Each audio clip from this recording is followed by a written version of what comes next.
They should do a split screen. They should show the rally with 300,000 people 2 days earlier versus 100 people last night, where these are the two different sides. People should make a choice. Which side are you on? And there's a bit of irony worth pointing out, I think, too, because they're demanding a ceasefire while engaging in violence. First of all, no, they're not. Again, the video that you showed does not show that. But even if they punched a cop, the idea that, oh, you say you don't want thousands of civilians to be slaughtered by bombs dropped by planes, and yet you punch someone, seems hypocritical to me. What a privileged position to use there. But to then to make this parallel with the massive the pro-Israeli war effort protest that, or rally, I guess, that happened, and to say that one was huge and nonviolent and this was violent, again, it wasn't. But the idea that the cops didn't clash with those protesters earlier, those ralliers were in favor of what the governments were doing. They're in favor of the US government's position. They're in favor of the Israeli government's position. How weird that police didn't have as much of a problem with them than the ones who were challenging the status quo. It's just like I have to assume that this person is pretending to be this dumb. But that said, I want to play one more clip and then we'll have a little conversation. Let's jump into this. They have no idea. True. And all they have to do is look at the video of the IDF going in there, bringing in incubators, bringing in gas, bringing in supplies for hospitals while pulling out M16 rifles, RPGs, and you got to see the armaments in these hospitals. They have to go into those cities in order to eradicate Hamas from this planet. They have no choice. It's just idiotic and ignorant to think that Israel is the problem here. Well, we got to stop calling these protests peaceful. You can't obstruct the entry into a private business. You just can't do that. You can't punch it. That's not peaceful. You can't pepper spray cops and think that it's okay. So they went smoothly from a guy saying that, let's say the IDF pulling out the guns is totally authentic or whatever. So they have no choice. They have no choice. You dumb college students, you're simplistic thinkers. I'm a serious adult wearing a tie. They found guns, so obviously they need to bomb hospitals, you idiot.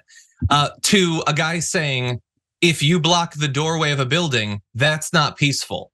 So there are forms of war that they're against. The arms locking variety, the dropping the bombs variety, that's what are you gonna do? There's no choice, you gotta annihilate these things. But if you protest, that's an act of war. And again, the people watching that, just eat it up, Mondale. Yeah, and I think, this is Donald Trump's news station, right? I mean, like this idea, we're gonna say 300,000 people showed up and there were no problems in DC. First of all, that number is been told, people are saying it's exaggerated, right? Tens of thousands of people showed up. Regardless, the point that we're trying to make, I think, is the majority of people support Israel.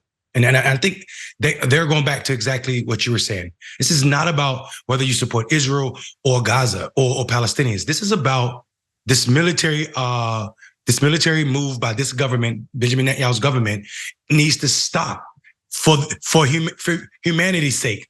That's it.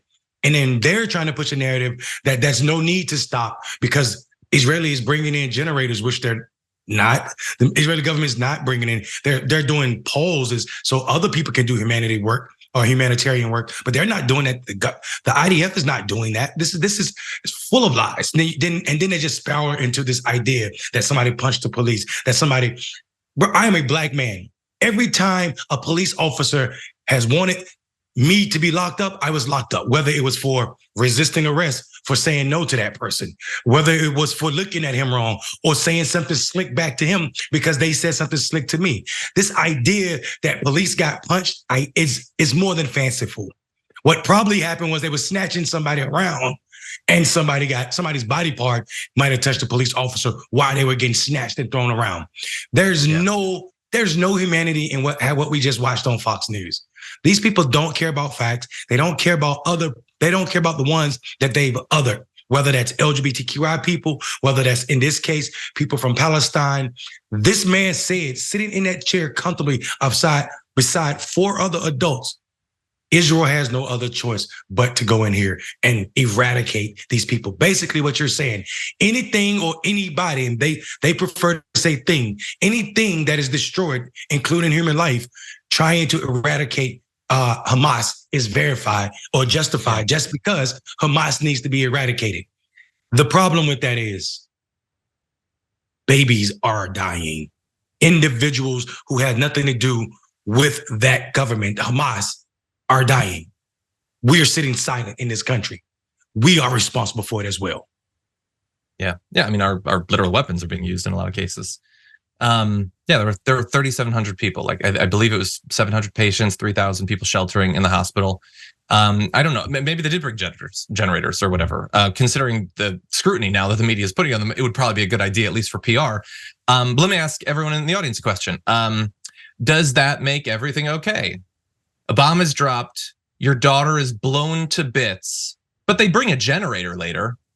So I guess we're good. Like, who actually believes that? If that was Kilmeade? Okay, Kilmeade. So terrorists commit an attack, and then they go and they hide in your neighborhood. And they're hiding there, and we don't know where they are, and we got to get them because they might do another attack. So the US government starts bombing your neighborhood. They have to. Terrorists are in your neighborhood. And you complaining about the fact that you and your family are being killed seems really gauche, considering that we have no choice, we have to get them. Like, we're asking the most basic hypotheticals.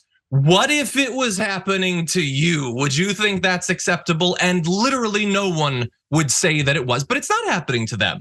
It's happening to other people that they are predisposed historically to not give a damn about. It is very easy to be okay with horrific crimes being committed against those that you didn't care about anyway.